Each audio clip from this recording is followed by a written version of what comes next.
저희 아들 정말 손에 물 한 방울 안 묻히고 키웠거든요. 그럴 리는 없겠지만 혹시 처가 가게 되면 일 시키거나 그러시는 건 아니시죠? 상견례 자리에서 이화여대를 나왔다는 사돈이 웃으며 말했다. 하지만 그 웃음 속에는 가시가 있었다. 농사 짓는 집에 보내는 건데 그럴 리는 없겠지만 혹시 처가 가게 되면 일 시키거나 그러시는 건 아니시죠? 나는 할 말을 잃었다. 사위한테 농사일을 시키냐고? 그게 뭐 그렇게 이상한 일인가? 하지만 꼭 참고 차분하게 대답했다. 아니에요. 저희가 뭘. 그러자 안도하는 표정을 지으며 이렇게 말했다. 아, 다행이에요. 요즘 젊은 사람들은 몸이 약해서요. 특히 저희 민수는 어릴 때부터 피아노, 바이올린 이런 거만 했거든요. 흙 같은 거 만지면 알레르기도 있고요. 기아자동차 상무라는 사돈 남편도 거들었다. 그러게요. 요즘 애들은 다 그래요. 깨끗한 환경에서 자라서. 내 옆에 앉은 딸 영희가 얼굴을 붉혔다. 서울대 법학과를 나온 내 딸이, 내가 자랑스러워해야 할 내 딸이 부끄러워하고 있었다. 엄마, 영희가 나를 말렸다. 뭔가 잘못 말할까봐 걱정하는 표정이었다. 사돈이 메뉴판을 보며 말했다. 어머님, 이런 음식 드셔보셨어요? 좀 생소하시죠? 한정식집의 고급스러운 메뉴들을 가리키며 물었다. 마치 내가 이런 곳에 와본 적 없을 거라고 확신하는 듯한 말투였다. 아, 처음이에요. 솔직하게 대답하자 사돈 부부가 서로 눈짓을 주고받았다. 그러셨구나. 뭐 당연하죠. 영희 아버지는 뭐 하세요? 농사. 짓습니다. 내가 작게 대답하자 사돈이 한숨을 쉬었다. 아이고, 대단하시네요. 농사로 서울대를 보내셨다고요? 사돈의 말투가 묘했다. 칭찬하는 것 같으면서도 어딘가 비꼬는 느낌이었다. 학비가 만만치 않았을 텐데. 많이 힘드셨겠어요. 논 몇 마지기 팔고 대출도 받고. 아이고, 고생 많이 하셨어요. 정말. 사돈이 고개를 끄덕이며 동정 섞인 시선을 보냈다. 하지만 그 눈빛에는 우월감이 가득했다. 우리는 교육비 걱정은 별로 안 했거든요. 남편이 기아자동차 상무니까 안정적이고 저도 이화여대 나와서 괜찮은 일 했었고요. 은근히 자랑을 늘어놓는 사돈을 보며 나는 위축되었다. 그 순간 내 머릿속이 하얘졌다. 이게 상견례인가 굴욕주기 대회인가. 우리가 뭔 죄를 지었다고 이런 취급을 받아야 하나. 네, 알겠습니다. 나는 겨우 입을 열었다. 울음이 나올 것 같아서 더 이상 말할 수 없었다. 사돈이 흡족한 표정을 지었다. 다행이에요. 영희 씨 어머님이 이해심이 있으셔서. 영희 씨도 그래서 이렇게 성공한 거겠죠. 성공? 내 딸이 성공한 건 내가 눈 팔아가며 뒷바라지했기 때문이다. 하지만 그런 말은 할 수 없었다. 나는 그 자리에서 깨달았다. 아무리 열심히 살아도, 아무리 자식을 잘 키워도 학벌과 돈이 없으면 이렇게 무시당하는 게 세상이구나.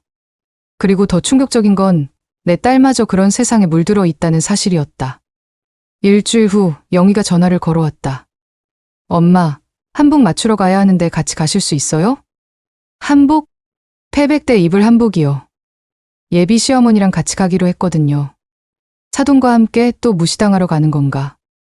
꼭 가야 해? 네. 엄마도 한복 맞추셔야 하잖아요. 그리고 예비 시어머니가 같이 가자고 하셨어요. 영희의 목소리에 간절함이 있었다. 어쩔 수 없이 따라 나섰다. 명동의 고급 한복집이었다. 사돈은 이미 와 있었다. 어머, 오셨네요. 늦지 않아서 다행이에요. 시간에 늦지 않았는데도 늦었다는 식으로 말했다. 여기가 명동에서 제일 유명한 한복집이에요. 연예인들도 많이 와요. 사돈이 자랑스럽게 말했다. 한복을 고르는 내내 사돈의 잔소리는 계속됐다. 어머님, 그 색깔은 좀 나이에 맞지 않는 것 같아요. 이 디자인은 너무 화려해요. 조금 더 단조로운 걸로. 어머님 피부톤에는 이 색이 안 어울려요.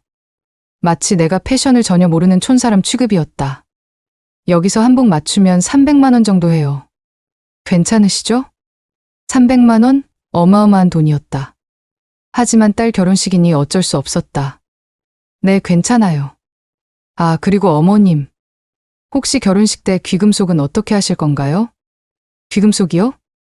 목걸이, 귀걸이, 반지 이런 거요. 요즘은 어머니들도 다 하시거든요. 또 돈 얘기였다.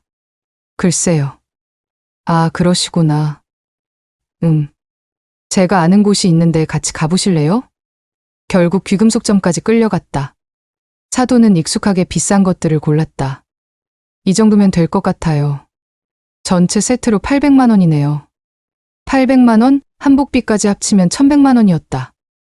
좀 비싸네요. 어머님, 딸 결혼식인데 이 정도는 하셔야죠. 우리 집안 체면도 있고 또 체면 얘기였다. 집으로 돌아가는 길에 영희가 미안하다고 했다. 엄마, 너무 비싸게 나온 것 같아서. 미안해요. 괜찮아. 딸 결혼식인데. 하지만 마음속으로는 복잡했다. 1100만 원. 농사 1년 수입이 그 자리에서 날아갔다. 하지만 후회하지 않았다. 내 딸이 시댁에서 무시당하지 않았으면 좋겠다. 적어도 겉모양만이라도 뒤떨어지지 않았으면 좋겠다. 사돈처럼 거만하게 굴 수는 없어도 딸만큼은 부끄럽지 않게 해주고 싶었다. 그게 엄마 마음이었다. 이틀 후 사돈이 우리 집에 온다고 연락이 왔다. 처가 구경도 할 겸 놀러 가겠다고 했다. 나는 부랴부랴 집 정리를 했다. 오래된 시골집이지만 최대한 깨끗하게 치웠다. 사돈 부부가 도착했을 때 얼굴부터 찌푸렸다. 여기가 영희 아버지 댁이신가요? 네, 들어오세요. 아이고, 정말 옛날 집이네요. 이런 데서 아직도 사시는군요. 제 안을 둘러보는 사돈의 시선이 불편했다. 화장실은 어디예요? 저쪽에. 화장실을 다녀온 사돈이 얼굴을 찌푸렸다. 어머님, 화장실이 좀 냄새가 나는 것 같아요. 아, 죄송해요. 그리고 물이 잘 안 나오던데요? 시골집이라 수압이 약했다. 요즘도 이런 곳이 있구나. 사돈 남편이 중얼거렸다. 여보, 조용히 해요. 사돈이 남편을 말렸지만 이미 다 들렸다. 영희야, 여기서 살았구나. 정말 힘들었겠다. 사돈이 영희를 보며 동정하는 눈빛을 보냈다. 괜찮았어요. 영희가 작게 대답했다. 어머님, 혹시 방 좀 구경해도 될까요? 네, 그러세요. 사돈은 집 안 곳곳을 구경했다. 오래된 가구들, 낡은 벽지, 작은 방들을 보며 혀를 찼다. 영희가 이 좁은 방에서 공부했다고요? 대단하네요. 이런 환경에서도 서울대를 가다니. 칭찬하는 것 같지만 우리 집을 무시하는 말이었다. 에어컨도 없네요. 여름에 어떻게 지내세요? 선풍기로. 아이고, 힘드시겠어요. 점심을 준비했지만 사돈의 반응은 시큰둥했다. 어머님이 직접 키우신 채소로 만드셨다고요? 신선하긴 하네요. 시골 음식이라 입에 안 맞을 수도. 아니에요, 맛있어요. 하지만 많이 먹지는 않았다. 어머님, 혹시 와이파이 있어요? 핸드폰이 잘 안 터지네요. 와이파이가 뭐예요? 아, 인터넷이요. 인터넷은 없어요. 그러시구나. 사돈이 답답하다는 표정을 지었다. 오후 내내 사돈은 우리 집의 모든 것을 품평했다. 마치 박물관 구경하듯이. 정말 옛날 그대로네요. 시간이 멈춘 것 같아요. 요즘도 연탄 떼세요? 세탁기가 저렇게 작은 거밖에 없어요? 하나하나가 모두 무시였다. 저녁 무렵 사돈들이 돌아갈 때 마지막 한마디가 결정타였다. 영희야, 결혼하고 나서는 여기 자주 오지 마. 민수가 적응하기 힘들 것 같다. 내 딸에게 친정 오지 말라고 하는 거였다. 그리고 어머님 결혼식 때는 정말 신경 써서 오세요. 저희 친척들이 많이 올 텐데. 마지막까지 우리를 무시하고 떠났다. 그날 밤 잠이 오지 않았다. 사돈의 말들이 계속 머릿속을 맴돌았다. 이런 데서 아직도 사시는군요. 영희가 여기서 살았구나. 정말 힘들었겠다. 결혼하고 나서는 여기 자주 오지 마. 왜 우리가 이런 취급을 받아야 하나? 우리가 뭘 잘못했나? 가난하다고? 학벌이 낮다고? 그래서 무시해도 되는 건가? 하루 종일 그 생각뿐이었다. 농사일을 하면서도 밥을 하면서도 계속 생각했다. 무엇보다 가슴 아픈 건 영희였다. 엄마인 나 때문에 딸이 부끄러워한다는 게 어떻게 하면 될까? 어떻게 하면 더 이상 무시당하지 않을까? 이틀째 되는 날 답이 떠올랐다. 공부를 해야겠다. 제대로 된 공부를. 이화여대를 나왔다고 자랑하는 사돈을 이겨낼 수 있는 무언가를 가져야 한다. 하지만 뭘 공부해야 할까? 나이 58에 시작할 수 있는 게 뭐가 있을까? 그때 문득 영희가 법학과를 나온 게 떠올랐다. 법, 그거다. 법을 공부하면 사람들이 무시하지 못할 것이다. 특히 사돈 같은 사람들은. 다음 날부터 나는 법학 공부를 시작했다. 도서관에서 법학 기초서를 빌려왔다. 처음엔 어려웠다. 한자도 많고 용어도 생소했다. 하지만 포기하지 않았다. 새벽 5시에 일어나서 농사일을 하고 점심 먹고 나서는 법학 공부를 했다. 헌법, 민법, 형법 하나씩 차근차근 공부해 나갔다. 처음에는 이해가 안 됐지만 반복해서 읽다 보니 조금씩 보이기 시작했다. 특히 민법이 재미있었다. 일상생활과 밀접한 관련이 있어서 이해하기 쉬웠다. 계약법, 불법행위법, 물권법 하나하나가 새로운 세상이었다. 6개월이 지나자 기초는 익혔다. 이제 좀 더 깊이 있는 공부를 하고 싶었다. 방송통신대학교 법학과에 입학했다. 체계적으로 공부할 수 있을 것 같았다. 엄마, 갑자기 왜 법학과예요? 영희가 의아해했다. 그냥 재미있을 것 같아서. 법학이 재미있다고요? 응, 생각보다 쉬워. 실제로 그랬다. 어려울 거라고 생각했는데 생활과 밀접해서 이해하기 쉬웠다. 방통대 수업을 들으면서 더욱 체계적으로 공부했다. 성적도 좋았다. 1년이 지나자 어느 정도 자신감이 생겼다. 법학 서적도 혼자 읽을 수 있게 됐다. 그러던 어느 날 영희에게서 급한 전화가 왔다. 엄마, 큰일 났어요. 뭔 일인데? 예비시댁에서 법적 문제가 생겼대요. 변호사들도 다 어렵다고 하는데. 법적 문제? 어떤 문제인지 궁금했다. 무슨 문제인데? 부동산 관련인데 자세한 건 잘 모르겠어요. 예비 시어머니가 너무 스트레스 받으셔서. 그래서? 혹시 엄마가 법학 공부하시니까 조언 같은 거 해주실 수 있을까요? 조언. 내가? 나는 아직 초보인데. 그래도 한 번만 봐주세요. 제발요. 영희의 간절한 부탁에 마음이 움직였다. 다음 날 사돈 집에 갔다. 사돈은 여전히 거만했다. 어머, 오셨네요. 그런데 법학 공부 좀 하신다고 해서 부탁드리는 건데. 말투부터 무시였다. 어차피 변호사들도 포기한 건데 혹시나 해서요. 포기한 사건? 그럼 정말 어려운 건가? 서류를 보니 복잡한 부동산 분쟁이었다. 사돈이 투자한 건물에 문제가 생긴 거였다. 계약서를 자세히 보니 허점이 보였다.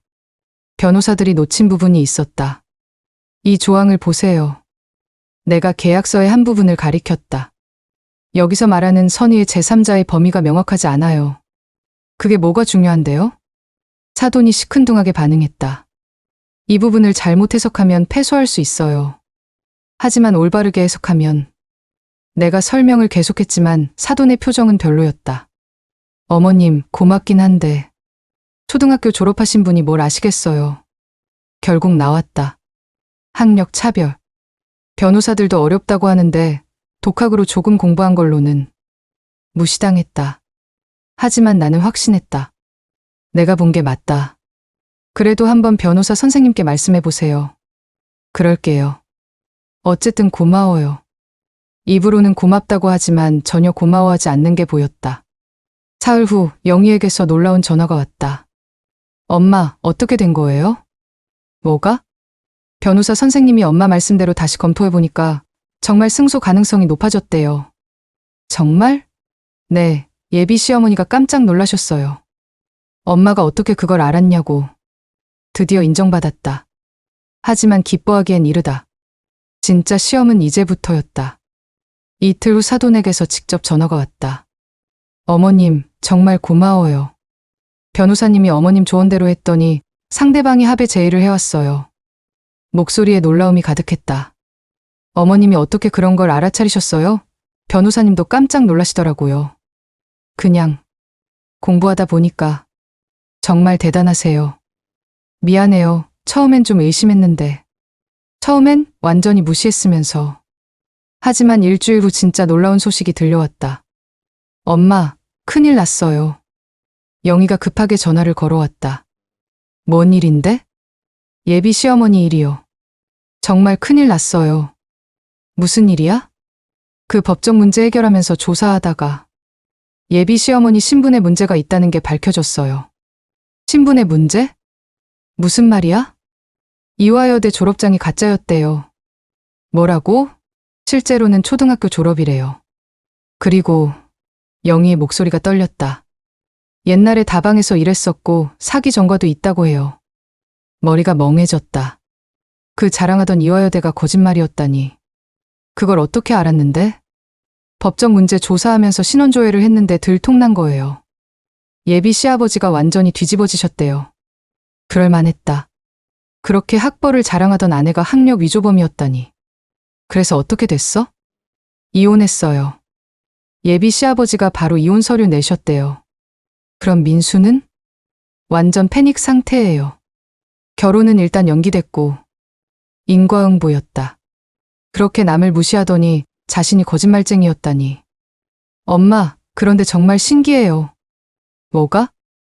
엄마가 그 법적 문제를 해결해주지 않았으면 이런 일도 몰랐을 텐데. 정말 그랬다. 내가 도와주지 않았으면 사돈의 정체가 드러나지 않았을 것이다. 며칠 후 더 자세한 소식이 들려왔다. 사돈은 실제로는 박미순이라는 이름의 초등학교 졸업자였다. 젊었을 때 다방에서 일하다가 손님들을 상대로 사기를 쳤다가 전과자가 됐다. 그 후 신분을 세탁하고 가짜 학력으로 기아자동차 상무와 결혼한 거였다. 완전 사기꾼이었네요. 영희가 말했다. 그 사람이 엄마한테 그렇게 학력 자랑하고 무시했는데 정말 어이없어요. 정말 어이없었다. 가짜 학력으로 진짜 초등학교 졸업자를 무시했다니. 그런데 이 일로 예상치 못한 기회가 찾아왔다. 어머님, 혹시 로스쿨에 관심 있으세요? 법적 문제를 도와준 변호사가 말했다. 로스쿨이요? 네, 어머님 실력이면 충분히 가능할 것 같은데요. 로스쿨, 변호사가 되는 길? 나이가 너무 많지 않나요? 나이 제한은 없어요. 오히려 인생 경험이 풍부하신 분이 더 좋은 변호사가 될 수 있죠. 하지만 돈이 많이 들지 않나요? 그건 맞아요. 3년에 약 3억 정도 들어요. 3억? 어마어마한 돈이었다. 좀 생각해 볼게요. 집에 돌아와서 생각해 봤다. 로스쿨이라니. 꿈 같은 일이었다. 하지만 3억이라는 돈이 문제였다. 농사로는 평생 벌어도 모을 수 없는 돈이었다. 그런데 일주일 후 놀라운 소식이 들려왔다. 여보, 큰일 났어. 남편이 흥분해서 뛰어왔다. 뭔 일인데? 재개발 확정됐대. 우리 땅이 다 포함됐어. 정말이야? 보상금이 50억이래, 50억. 50억? 상상도 못한 큰 돈이었다. 정말 확실해?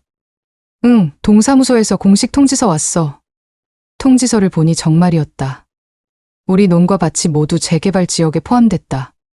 보상금은 총 50억 원. 그날 밤잠이 오지 않았다. 50억이라니. 이제 로스쿨도 갈 수 있겠다. 다음 날부터 집안 분위기가 완전히 바뀌었다. 엄마, 축하해요. 영희가 전화를 걸어왔다. 오랜만에 밝은 목소리였다. 이제 편하게 사실 수 있겠네요. 응, 그런데 엄마 로스쿨 가려고 해. 로스쿨이요? 이제 돈도 생겼는데 왜요? 변호사가 되고 싶어서. 엄마, 이제 그런 거 안 하셔도 돼요. 돈 있으면 되잖아요. 또 시작이었다. 돈이 있으면 공부는 필요 없다는 식이었다. 엄마, 차라리 저희 신혼집 사는 거 도와주세요. 신혼집? 강남에 아파트 하나 사주시면. 벌써부터 돈 타령이었다. 영수도 마찬가지였다. 엄마, 이제 로스쿨은 그만두세요. 차라리 저한테 투자하세요. 투자? 친구랑 사업하려고 하는데 미천이 부족해서요. 무슨 사업인데? 치킨집이요. 요즘 대박이거든요. 치킨집, 그것도 사업이라고? 엄마, 억 단위로만 투자해 주시면 저도 사장 될 수 있어요. 결국 돈 달라는 얘기였다. 하지만 가장 충격적인 건 남편이었다. 순자야, 이제 우리도 서울로 이사 가자. 서울로? 50억이면 강남에 집도 살 수 있어. 영인의 사돈들한테도 인정받을 수 있고. 아직도 사돈들 인정이 중요한가? 저는 여기서 살고 싶어요. 여기서? 이 총구석에서? 여기가 우리 고향인데 왜 총구석이에요? 이제 돈도 생겼는데 계속 농사 짓고 살 거야? 남편의 태도가 완전히 달라졌다. 갑자기 도시 생활을 꿈꾸기 시작했다. 그리고 순자야, 내가 무슨 로스쿨이야? 왜 안 돼? 여자가 무슨 변호사를 해. 이제 돈도 있는데 편하게 살면 되지. 여자가 무슨 변호사를 해? 이 무슨 구시대적 발상인가. 나는 변호사가 되고 싶어. 아이고, 답답해. 취녀들의 무슨 변호사야? 그 돈으로 차라리 부동산 투자나 하자. 내 돈이야. 내 돈? 우리 돈이지. 갑자기 소유권을 주장했다. 보상금이 나온 지 한 달 후 남편이 이상하게 행동하기 시작했다. 순자야, 나 서울에 가서 부동산 좀 알아볼게. 혼자? 응, 며칠 있다 올게. 며칠이 일주일이 되고 일주일이 보름이 되었다. 여보, 언제 와? 전화를 걸어도 제대로 받지 않았다. 아, 바빠서. 좋은 매물 찾느라. 뭔가 이상했다. 목소리도 어색했다. 그러던 어느 날 영희에게서 충격적인 전화가 왔다. 엄마, 아빠 큰일 났어요. 뭔 일인데? 아빠가 다른 여자랑 있는 걸 봤어요. 뭐라고? 회사 근처에서 젊은 여자랑 팔짱 끼고 다니는 걸 봤어요. 머리가 멍해졌다. 확실해? 네. 민수 오빠도 봤대요. 아빠 맞다고. 그날 밤 남편이 돌아왔다. 여보, 왔어? 응. 평소보다 말이 없었다. 부동산은 어떻게 됐어? 아직. 더 알아봐야겠어. 거짓말이었다. 영희 말이 맞다면. 며칠 후 진실을 알게 됐다. 순자야, 할 말이 있어. 남편이 심각한 표정으로 말했다. 뭔데? 나 사랑하는 사람이 생겼어. 가슴이 철렁했다. 뭐라고? 미안해. 하지만 어쩔 수 없어. 어쩔 수 없다고? 나도 내 인생을 살고 싶어. 이제 돈도 생겼으니까. 돈이 생겼으니까 다른 여자와 살고 싶다고? 그 여자가 누구야? 서울에서 만난 사람이야. 나보다 15살 어려. 15살 어린 여자? 남편이 59인데 44살이라는 뜻이었다. 언제부터야? 한 달 전부터. 보상금 나오자마자 바로 시작한 거였다. 여보, 36년을 같이 살았는데. 그래서 더 이상 못 참겠어. 이제 내 인생도 살고 싶다고. 돈은 어떻게 할 거야? 반반으로 나누자. 반반? 법적으로도 그게 맞잖아. 법적으로? 갑자기 법까지 들먹였다. 그럼 나는 어떻게 살라고? 25억이면 충분히 살 수 있잖아. 충분히 살 수 있다고? 36년 함께 산 아내를 25억으로 정리하겠다고? 순자야, 미안하지만 이혼하자. 이혼. 그 단어가 귀에 박혔다. 농담이지? 농담 아니야. 진심이야. 정말 진심이었다. 남편의 눈에는 결심이 보였다.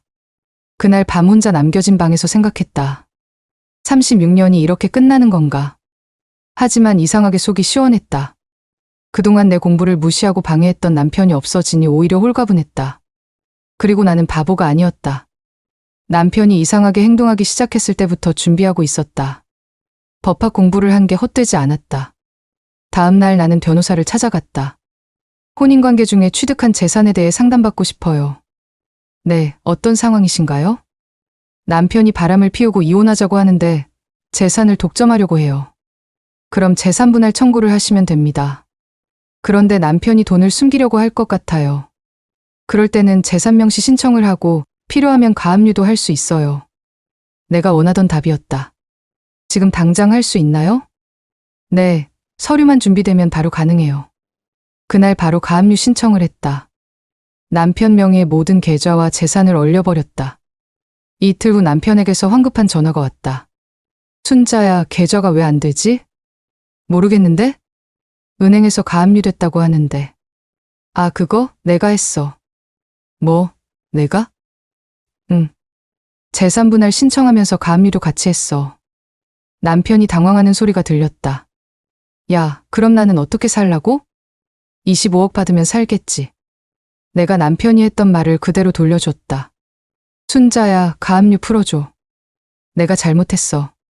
이미 법원에 접수했는데 어떻게 풀어? 그럼 어떻게 해? 정정당당하게 재산분할하자. 남편은 말이 없었다. 일주일 후 남편이 집에 왔다. 얼굴이 초췌해져 있었다. 순자야, 이혼 서류 가져왔어. 재산분할은 어떻게 할 거야? 반반으로 하자. 정말로. 약속해? 약속해. 하지만 나는 믿지 않았다. 한 번 배신한 사람은 또 배신한다.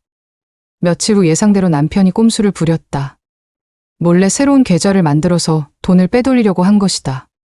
하지만 나는 이미 준비하고 있었다.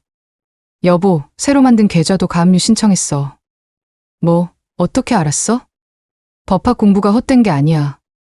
남편이 멍한 표정을 지었다. 계좌 추적은 생각보다 쉬워. 특히 요즘은 금융거래 감시가 엄격해서. 남편의 얼굴이 하얘졌다. 순자야. 제발. 이제 와서 제발은 무슨? 결국 남편은 포기했다. 정정당당하게 25억씩 나누기로 합의했다. 이혼 서류에 도장을 찍는 순간 정말 시원했다. 36년 결혼 생활이 끝났지만 후회는 없었다. 오히려 새로운 시작이라는 생각이 들었다. 이제 진짜 내 인생을 살 수 있겠다. 이혼이 성립된 지 한 달 후 나는 로스쿨 입학 준비에 들어갔다.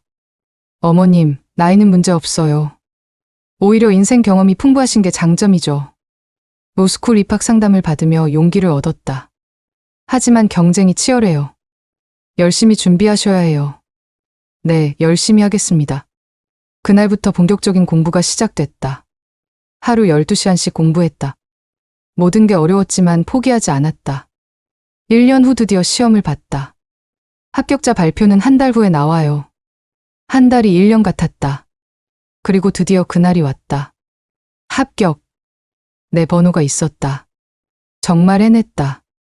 60살의 로스쿨 합격. 언론에서도 관심을 보였다. 최고령 로스쿨 합격자 인터뷰 요청이 들어왔어요. 인터뷰요? 네, 많은 분들이 관심 있어 하세요. 첫 인터뷰에서 내 이야기를 했다. 사돈에게 무시당한 게 공부의 계기가 됐다고 솔직하게 말했다.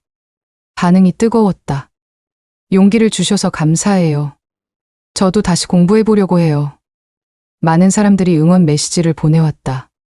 로스쿨 생활은 힘들었다. 나보다 30살도 어린 동기들과 함께 공부해야 했다. 처음엔 어색했지만 점차 적응했다. 박순자 학생 답변해보세요. 네, 교수님. 수업 시간에 적극적으로 참여했다. 젊은 학생들도 나를 인정해줬다. 와, 박순자 선배님 정말 대단해요. 인생 경험이 달라서 관점이 남달라요. 성적도 좋았다. 상위 10% 안에 들었다. 2년차 때는 학생회장도 했다. 선배님이 회장하시면 좋을 것 같아요. 저야 뭘. 아니에요. 선배님이 가장 적합해요. 로스쿨 생활 3년이 순식간에 지나갔다. 변호사 시험도 1년 만에 합격했다. 축하드립니다. 최고령 변호사 탄생이네요. 언론의 관심이 더욱 뜨거워졌다. 변호사 사무실을 차렸다. 작지만 내 공간이었다. 박순자 변호사 사무소. 간판을 달 때 눈물이 났다. 정말 해냈다. 처음엔 의뢰인이 별로 없었다. 나이 많은 변호사는 좀 경험이 부족하지 않을까? 하지만 포기하지 않았다. 국선 변호사로 활동하면서 경험을 쌓았다. 변호사님 고맙습니다. 덕분에 억울함을 풀었어요. 주로 서민들, 약자들을 위한 변호를 했다. 임금 체불 사건, 임대차 분쟁, 가정폭력. 돈은 많이 벌지 못했지만 보람이 있었다. 3년이 지나자 입소문이 났다. 박순자 변호사 아세요? 정말 실력이 좋대요. 서민편에서 열심히 해주신다던데. 의뢰가 늘어나기 시작했다. 그러던 어느 날 놀라운 의뢰가 들어왔다. 변호사님 도와주세요. 중년 남성이 다급하게 찾아왔다. 무슨 일이세요? 임대인이 보증금을 안 돌려줘요. 오히려 저희한테 돈을 더 달라고 해요. 자세히 들어보니 전형적인 임대차 사기였다. 임대인 성함이 어떻게 되세요? 박미순이라고 해요. 박미순? 그 사돈이었다. 잘 아는 분이시군요. 네, 아시나요? 잘 아죠. 그동안 박미순에게 무슨 일이 있었는지 알 수 있었다. 이혼 후 박미순은 신분 위조가 들통나면서 사회에서 완전히 매장됐다.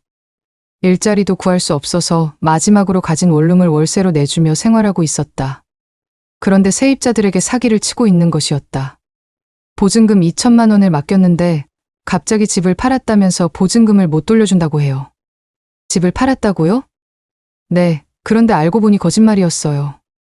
다른 사람한테 더 비싸게 임대해 주려고. 전형적인 임대차 사기였다. 변호사님 도와주세요. 저희 전 재산이에요. 알겠습니다. 도와드릴게요. 사건을 맡으면서 박미순과 직접 대면하게 됐다. 법원에서 만난 박미순은 완전히 달라져 있었다.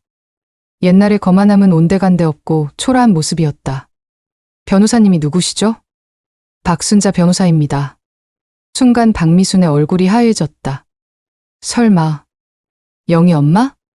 네, 맞습니다. 박미순이 말을 잇지 못했다. 그때 이화여대 나오셨다고 하시더니 알고 보니 초등학교 졸업이시더군요. 그건, 저는 진짜 초등학교 졸업이에요. 하지만 지금은 변호사가 됐죠. 박미순이 고개를 숙였다. 미안해요. 그때 정말 잘못했어요. 이제 와서 미안하다고 해서 뭐가 달라지나요? 법정에서 박미순은 완패했다. 며느리의 재산권이 보호받았고 박미순은 한 푼도 건드릴 수 없게 됐다. 어머님, 앞으로는 며느리에게 의존하지 마시고 스스로 살 길을 찾으세요. 판사의 판결이 떨어졌다. 법정을 나오면서 박미순이 말했다. 사돈, 정말 미안해요. 저는 박순자 변호사입니다. 차갑게 대답하고 돌아섰다. 그 후로 박미순의 소식은 들리지 않았다.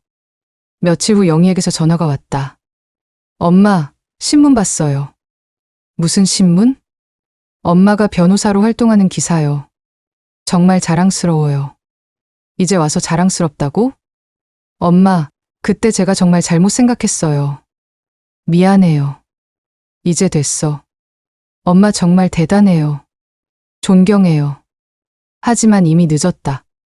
영희야, 이제 각자 살자. 엄마, 너는 너 길 가고 엄마는 엄마 길 갈게. 영희는 더 이상 말하지 못했다. 영수도 마찬가지였다. 엄마, 용돈 좀 주세요. 사업이 어려워서. 여전히 돈 얘기였다. 미안하지만 안 돼. 엄마, 변호사 되셨잖아요. 돈 많이 벌잖아요. 그 돈은 내가 번 거야. 엄마, 끊을게. 전화를 끊었다. 더 이상 가족이라는 이름으로 이용당하고 싶지 않았다. 5년이 지났다. 이제 나는 68살이다. 박순자 변호사로서 나름의 명성을 쌓았다. 특히 서민들을 위한 변호사로 유명해졌다. 어려운 사람들의 편에 서는 변호사. 늦깎이 변호사의 감동 스토리. 언론에서도 자주 다뤄졌다.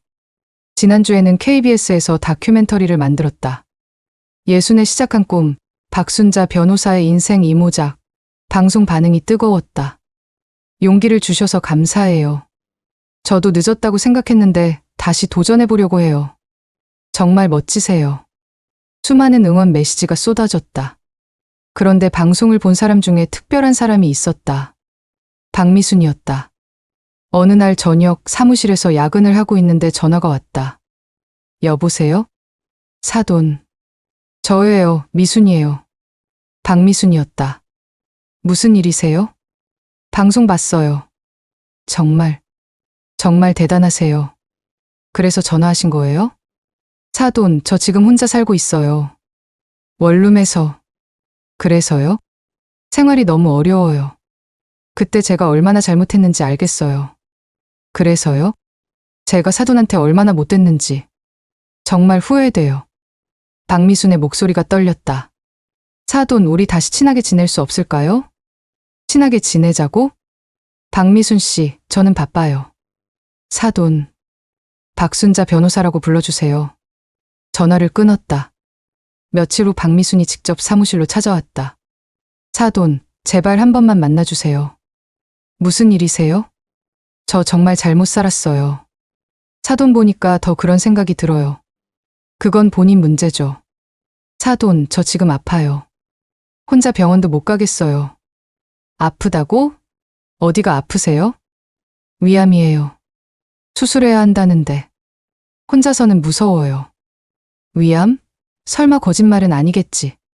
가족은 없어요? 아들은 저랑 연락 끊었어요. 며느리도 마찬가지고. 그럼 어떻게 하라고요? 사돈, 제발. 마지막으로 한 번만 도와주세요. 박미순이 무릎을 꿇었다. 일어나세요. 제발. 제발. 마음이 복잡했다. 그렇게 나를 무시했던 사람이 이제 와서 도와달라고 무릎을 꿇다니. 알겠어요. 병원비는 제가 낼게요. 정말요? 네. 하지만 조건이 있어요. 뭔 조건이든 다 들어줄게요. 다시는 저한테 연락하지 마세요. 이번이 마지막이에요. 박미순이 고개를 끄덕였다. 고마워요. 정말 고마워요. 박미순의 병원비를 내주고 마지막 인사를 했다. 며칠 후 박미순에게서 마지막 편지가 왔다. 사돈께 너무 고마워요. 덕분에 수술 잘 받았어요. 저는 정말 바보였어요. 가짜 학력으로 진짜 공부한 분을 무시했으니까. 사돈은 진짜 대단한 분이에요. 늦었어도 꿈을 포기하지 않으신 게. 저는 평생 거짓으로 살았는데 사돈은 진실로 사셨어요. 이제 알겠어요. 진짜 중요한 게 뭔지. 행복하게 사세요. 그리고 더 이상 연락 안 할게요. 미순. 편지를 읽고 나니 마음이 편해졌다. 복수는 이런 게 아니구나. 상대방이 스스로 깨닫게 하는 게 진짜 승리구나. 오늘도 사무실에 의뢰인들이 찾아온다. 변호사님 도와주세요. 임금을 못 받았어요. 집에서 쫓겨날 것 같아요. 모두 어려운 사람들이다. 나는 그들의 편에 선다. 한때 나처럼 무시당하고 소외받았던 사람들. 걱정하지 마세요. 제가 도와드릴게요. 변호사가 된 지 5년. 돈은 많이 벌지 못했지만 보람은 크다. 무엇보다 당당하다. 더 이상 누구에게도 무시당하지 않는다. 지난달에는 대한변호사협회에서 상을 받았다. 사회공헌 우수 변호사상. 시상식에서 소감을 말했다. 늦었다고 생각할 때가 가장 빠른 때입니다. 꿈은 나이가 아니라 의지로 이루는 것입니다. 박수가 쏟아졌다. 그날 저녁 뉴스에도 나왔다. 58배 시작해서 68배 상 받은 박순자 변호사의 감동 스토리. 어디선가 그 방송을 보는 사람들이 있을 것이다. 나처럼 늦었다고 생각하며 포기하려던 사람들. 나처럼 무시당하며 상처받았던 사람들. 그들에게 희망이 되고 싶다. 나이는 숫자일 뿐이다. 진짜 중요한 건 마음이다. 지금도 누군가는 꿈을 포기하려 하고 있을 것이다. 하지만 포기하지 마라. 나도 할 수 있었다. 당신도 할 수 있다. 늦었다고 생각할 때가 가장 빠른 때니까. 사무실 창문으로 석양이 보인다. 오늘도 좋은 하루였다. 내일도 누군가를 도우며 살아갈 것이다. 이것이 내가 선택한 삶이다. 늦었지만 후회 없는 진짜 내 인생이다.